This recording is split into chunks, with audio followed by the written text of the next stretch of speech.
जब मैं ऑफिस से थक कर घर पहुंचा तो मैंने देखा रश्मि तैयार खड़ी है। उसने लाल रंग की बहुत ही सुंदर ड्रेस पहना हुआ था। उसको देखते ही मेरी सारी थकान दूर हो गई, लेकिन जैसे ही उसने कहा कि उसको मायके जाना है इसीलिए तैयार हुई है तो मेरा सारा मूड खराब हो गया। मैंने बोला, रश्मि तुम कल चली जाना, आज मैं बहुत थक गया हूँ। मैंने उसे बहुत टालने की कोशिश की लेकिन वो नहीं मानी। वो अपनी ज़िद पर ही अड़ी रही। अमन, मुझे माँ की बहुत याद आ रही है, आप मुझे प्लीज़ छोड़कर आ जाइए ना। मैंने उसकी बात सुनकर हाँ कर दिया। हमारी शादी को अभी 1 ही महीना हुआ था और वो लगभग हर हफ्ते मायके जाती थी।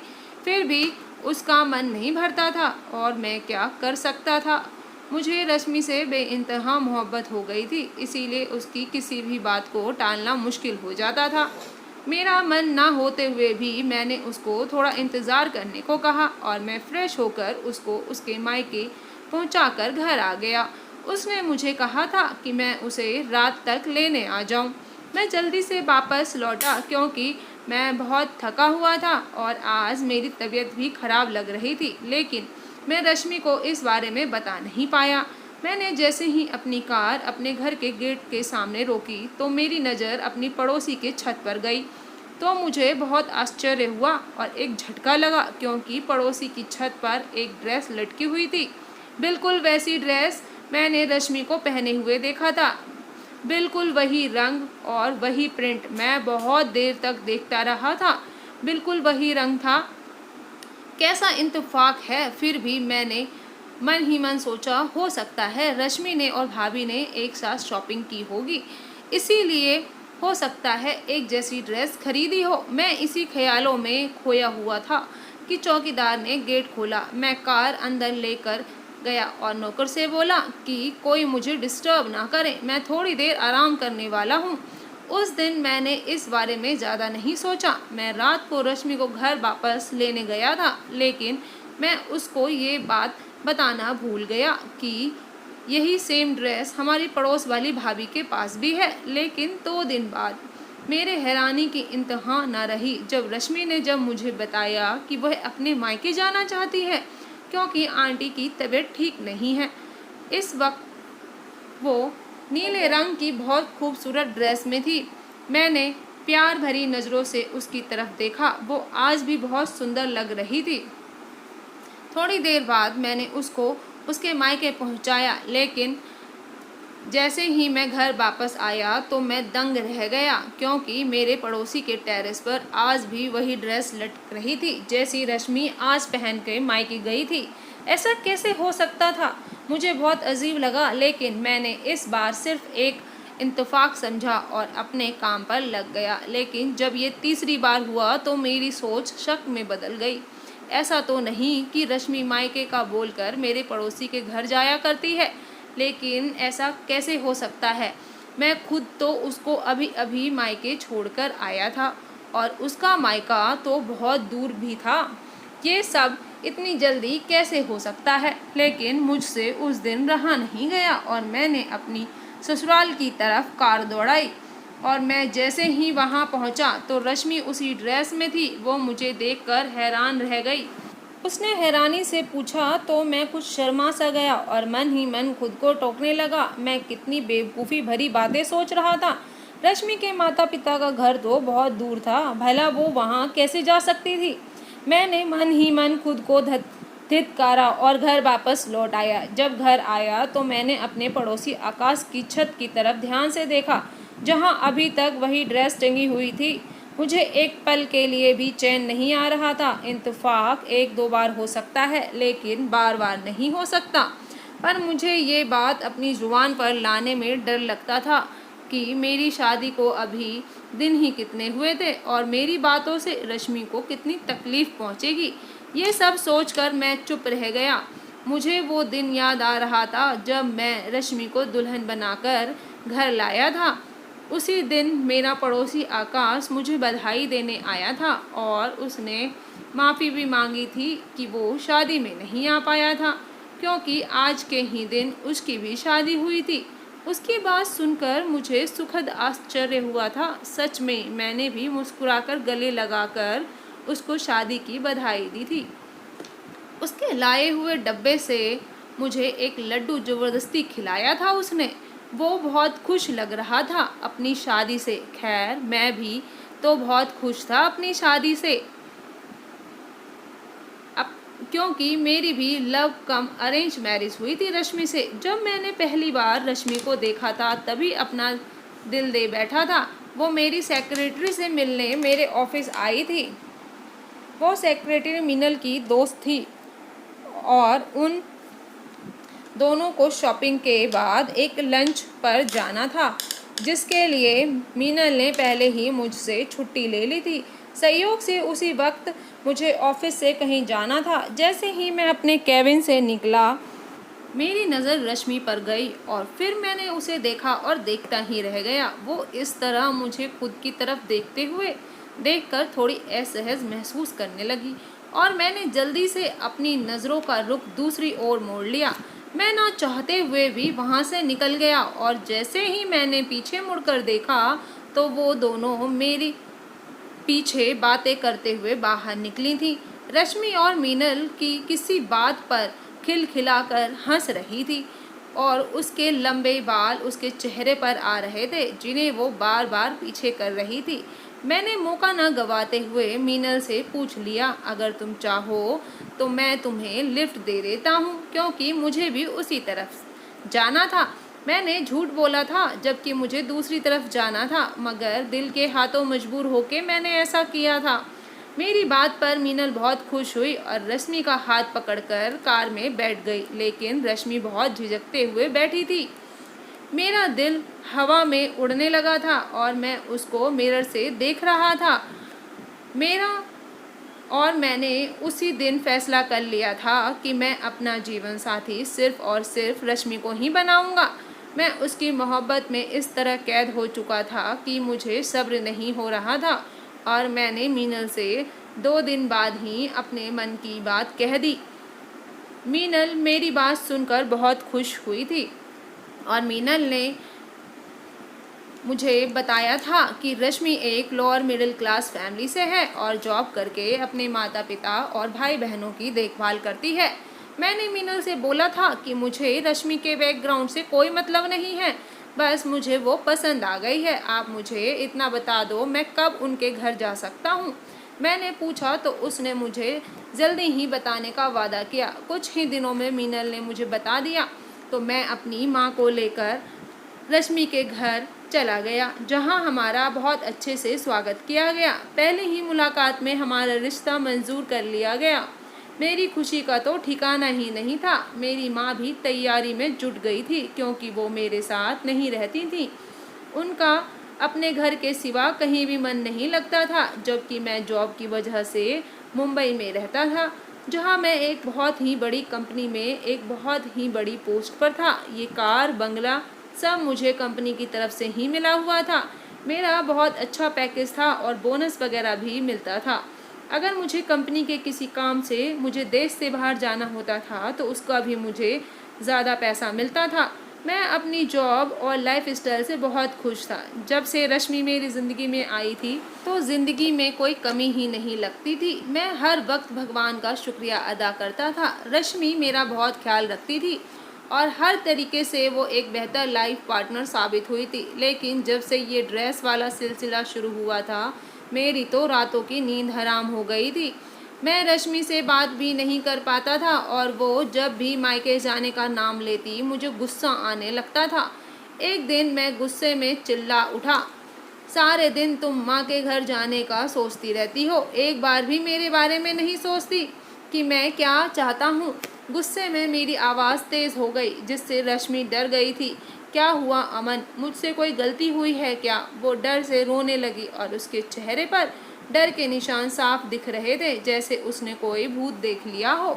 मेरा दिल उसको देखकर पिघल गया और मैंने उससे अपने इस रवैये के लिए माफ़ी मांगी और कुछ देर बाद मैं रश्मि को उसके मायके छोड़ने चला गया। मैं रश्मि को छोड़कर आया तो फिर से वही ड्रेस आकाश के छत पर दिख रही थी, जैसी रश्मि आज पहनकर मायके गई थी।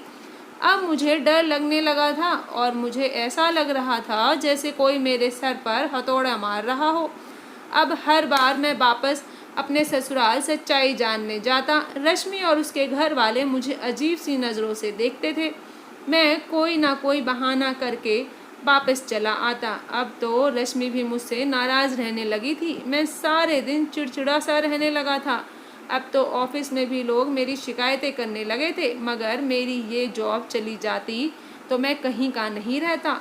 इसीलिए मुझे अपने दिल और दिमाग को तरोताज़ा रखना पड़ता। लेकिन जिसके दिमाग में इतना बड़ा तूफान चल रहा हो, वो तरोताज़ा कैसे रह सकता है भला? मजबूरन मैंने ऑफिस में झूठ बोलकर 2 हफ्ते की छुट्टी ले ली। उन्हीं दिनों मैंने नोटिस किया कि रश्मि कुछ परेशान और चिंतित लग रही थी, और कभी कभी तो मुझे ऐसा लगता जैसे वो कमरे से बाहर कहीं चली जाती थी। जब मैं उसको घर में ढूंढता तो वो मुझे कहीं नहीं मिलती, और जब मैं कमरे में आता तो मुझे वो बेड पर सोई हुई मिलती। एक रात मैंने उसको उठाया, रश्मि तुम कहाँ गई थी? तब उसने आश्चर्य से मेरी ओर देखा। अमन, आपको दिखाई नहीं दे रहा? मैं तो यहीं सो रही हूँ, बल्कि बाहर से तो आप आ रहे हो। शायद वो मुझे ही शक भरी नज़रों से देख रही थी। मैं इस बात पर चुप हो गया और उठकर अपनी जगह पर लेट गया। सोचने लगा, हो सकता है मैंने कोई सपना देखा हो। उस दिन से रश्मि मुझसे उखड़ी उखड़ी सी रहने लगी थी। मैंने कितनी बार पूछा भी कि कोई परेशानी है क्या, तो वो मुझसे कहती, क्या हुआ है आपको अमन? मुझे आपकी दिमागी हालत ठीक नहीं लगती है। उसके इस तरह देखने से मैं अपना सर पकड़ लेता। और वो ठीक ही तो कह रही थी, मैं आजकल उल्टी सीधी बातें ही तो करता रहता हूँ। अब मैंने ठान लिया था कि अब इस रहस्य को सुलझा कर ही रहूँगा। मैं जैसे ही रश्मि को उसके मायके छोड़कर आया तो मैंने फिर देखा कि आकाश की छत पर वही हरे रंग की ड्रेस लटकी हुई थी जो आज रश्मि पहनकर गई थी। मैं घर आया और कुछ सोचे बिना घर की छत पर चला गया। मेरी और आकाश की छत बिल्कुल मिली हुई थी। मैंने इधर उधर देखा और अपनी छत से उसकी छत पर लांग गया। जब मैंने उस ड्रेस को हाथ लगाया तो वो अभी अभी धुली थी और उस ड्रेस से पानी टपक रहा था। मैं उस ड्रेस के कमीज वाले हिस्से को फाड़ दिया और उस ड्रेस को नफरत भरी नज़रों से देखने लगा, क्योंकि इस ड्रेस वाले रहस्य ने मेरा जीना हराम कर रखा था। मैं जैसे आया था वैसे ही वापस अपनी कार को ससुराल की तरफ दौड़ाई। आज मुझे सच्चाई का पता लगाना था। मैंने तेज़ रफ्तार में गाड़ी दौड़ाई थी और मैं अपने ससुराल पहुंच गया था। आज भी रश्मि ने ही दरवाज़ा खोला था। आज वो चौकी नहीं, क्योंकि मैं ज़्यादातर हर बार ही वापस चला जाता था। लेकिन मैंने जो देखा उसे देखकर मेरे होश उड़ गए थे, क्योंकि रश्मि की ड्रेस की कमीज़ वाला हिस्सा फटा हुआ था जहां से मैंने उस ड्रेस को फाड़ा था। ये देखकर मुझे गुस्सा आ गया और मैंने अपना होशो हवास खो बैठा था। मैंने बिना सोचे समझे रश्मि के गाल पर एक जोरदार थप्पड़ मारा था। वो इस हमले के लिए तैयार नहीं थी। वो वहीं चक्कर खाकर गिर पड़ी। मैं जोर जोर से चिल्लाकर सबको बुलाने लगा। उसके माँ बाप, भाई बहन सब आ गए, लेकिन मुझे कुछ दिखाई नहीं दे रहा था। मैं उसका हाथ पकड़कर खींच रहा था। चलो मेरे साथ घर चलो। क्या हुआ बेटा, आप ऐसा क्यों कर रहे हो? मेरे सास ससुर हैरान परेशान होकर बीच में आ गए और पूछने लगे। मेरी सांस फूल रही थी। मैंने गुस्से में कहा, ये सब आप अपनी बेटी से क्यों नहीं पूछते? मुझे कितने दिनों से बेवकूफ़ बना रही है ये। मैंने रश्मि की तरफ इशारा करके बोला, मगर उसके माता पिता मुझसे पूछने लगे कि आखिर बेटा इसने किया क्या है। मेरे ससुर ने मेरा हाथ पकड़कर बहुत ही नरमी से पूछा, पापा आप इससे पूछो कि इसकी ड्रेस कैसे फटी। मैंने खुद को काबू में करते हुए बड़ी मुश्किल से बोला। मेरी बातों से वो सब चौंक गए, एक दूसरे की तरफ देखने लगे और सभी ने एक ही आवाज़ में कहा कि उसकी ड्रेस घर के अंदर आते हुए कील में अटक कर फटी है।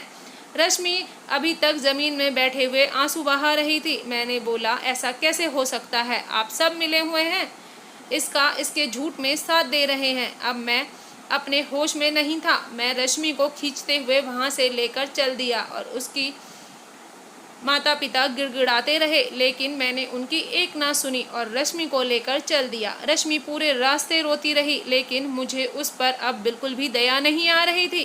घर पहुंचकर मैंने उससे पूछा, बताओ तुम्हारा और आकाश का क्या चक्कर है? ये क्या बोल रहे हो अमन? वो भी गुस्से से चिल्लाकर बोली। मेरी बातें सुनकर उसके होश उड़ गए थे। ये क्या पागलपन है? आप इतना गलत कैसे सोच सकते हो? मुझे उसकी अब कोई परवाह नहीं है। मैं इतना गिरा हुआ इंसान नहीं था कि आंखों देखी मक्खी निगल लेता। वो लगातार इनकार कर रही थी। मेरा गुस्सा से बुरा हाल था। मुझे लग रहा था कि मेरे दिमाग की नसें फट जाएंगी कि तभी मैंने देखा अचानक पुलिस आ गई।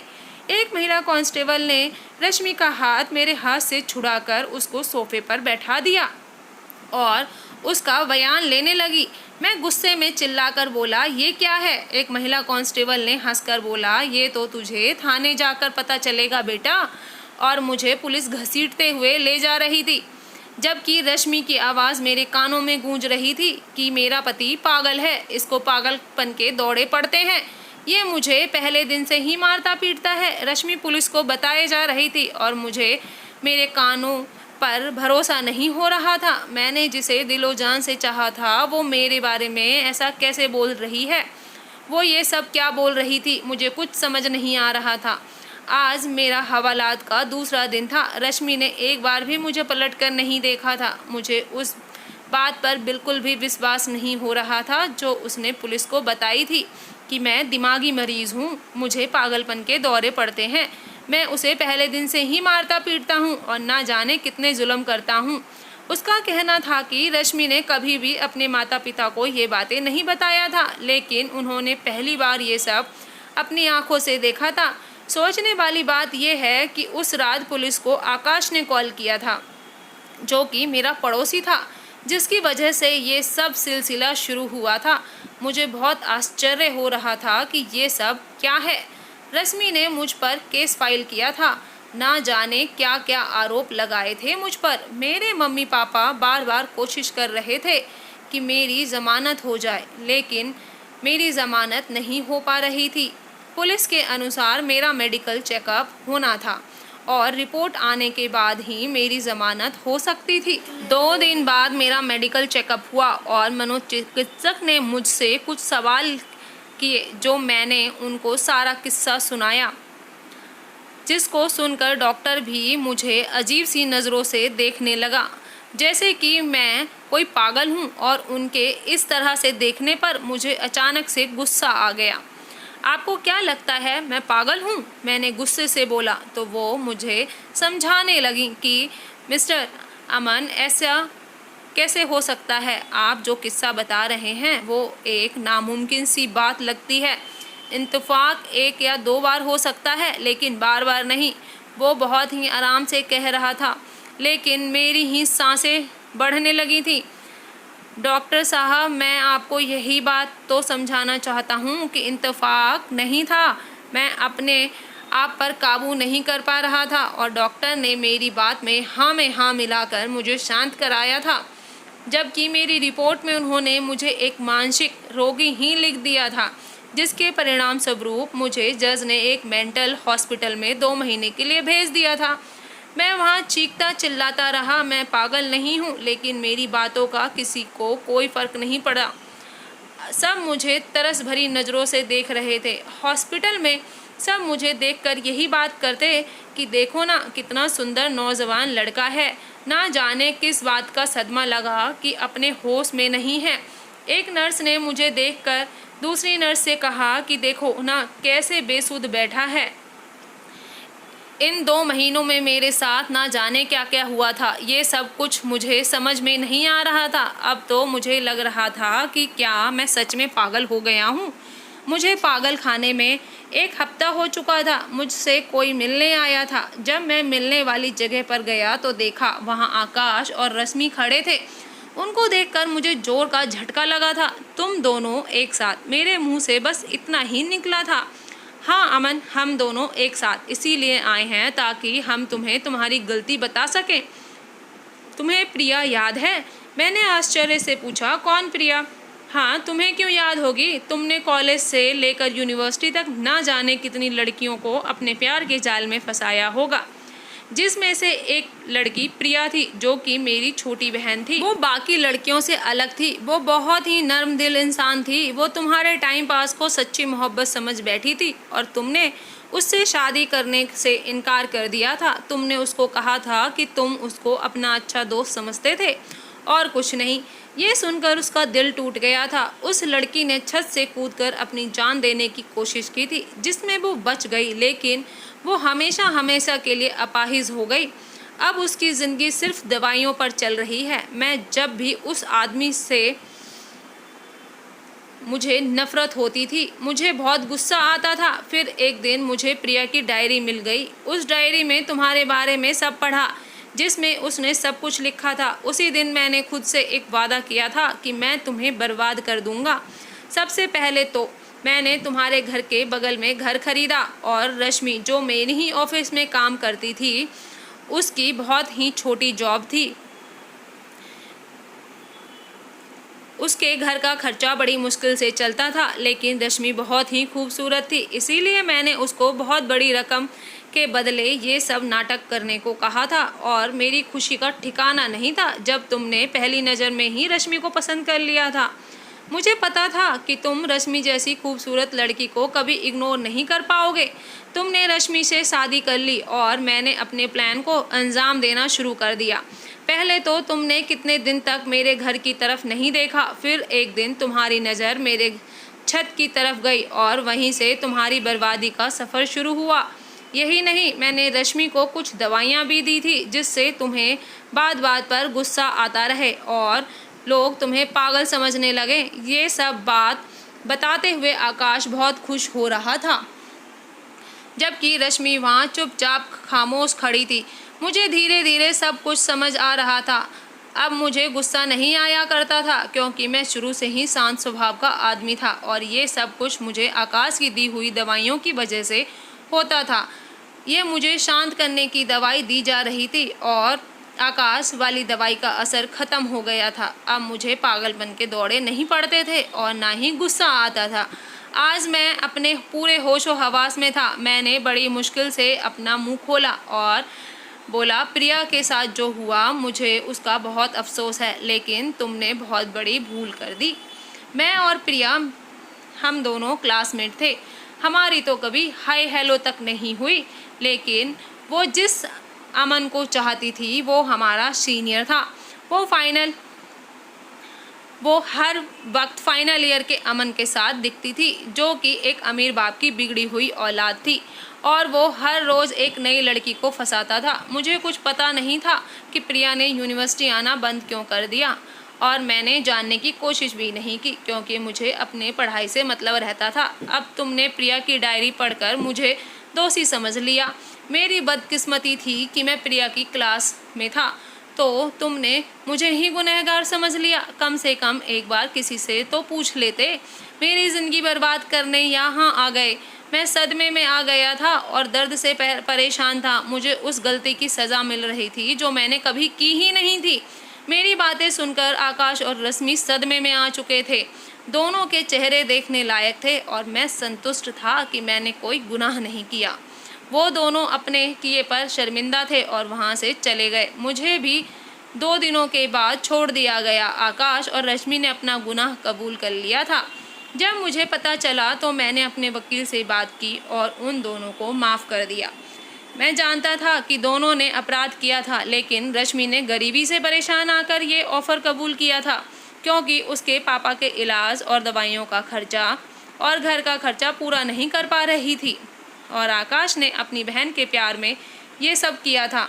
मैं अपने घर लौट आया था, लेकिन मैं हैरान रह गया जब मैंने रश्मि को मेरा इंतज़ार करते हुए देखा। तुम यहाँ क्या कर रही हो? हाँ अमन, मैं आपकी गुनहगार हूँ। मुझे माफ़ कर दो। अगर आपके दिल में मेरे लिए थोड़ी सी भी जगह है तो मुझे अपनी ज़िंदगी से मत निकालिए। मुझे आपसे सच में प्यार हो गया है। मैंने अपनी पूरी लाइफ में आप जैसा इंसान नहीं देखा है। मैं आपको खोना नहीं चाहती। वह रोते हुए मेरे कदमों में गिर गई। उसका शरीर काँप रहा था। मैं उससे नफरत करने की लाख कोशिश कर रहा था, लेकिन मैं उसके आंसुओं से ही पिघल चुका था। वो अब भी मेरी पत्नी थी, जिससे मैं बेइंतहा मोहब्बत करता था। मैंने उसको उठाया और उसके आंसू पोंछे। मैंने उसको बोला, रश्मि, अगर तुम सच में शर्मिंदा हो तो मैं तुम्हें माफ़ करता हूँ, लेकिन मैं भी इंसान हूँ, हर बार माफ़ नहीं कर पाऊँगा। मेरी बातें सुनकर रश्मि ज़ोर ज़ोर से रोने लगी। ये उसके सच में पश्चाताप के आंसू थे। उसका मतलब रश्मि को सच में मुझसे प्यार हो गया था। मैंने भगवान का धन्यवाद किया, जिसने मुझे मेरा मान सम्मान मुझे वापस मिल गया था। नहीं तो एक गलतफहमी के आधार पर मेरी पूरी ज़िंदगी बर्बाद हो जाती। इसीलिए बड़े बुजुर्ग कहते हैं, कोई काम जल्दबाजी में नहीं करना चाहिए। तो दोस्तों, आज की कहानी आपको कैसी लगी प्लीज़ बताइएगा। चैनल पे अगर न्यू है तो सब्सक्राइब कर लीजिएगा, और पुराने हैं तो वीडियो पूरा देखने के लिए धन्यवाद। प्लीज़ चैनल को सब्सक्राइब करा करें और अपने फैमिली एंड फ्रेंड्स के साथ शेयर करा करें। धन्यवाद।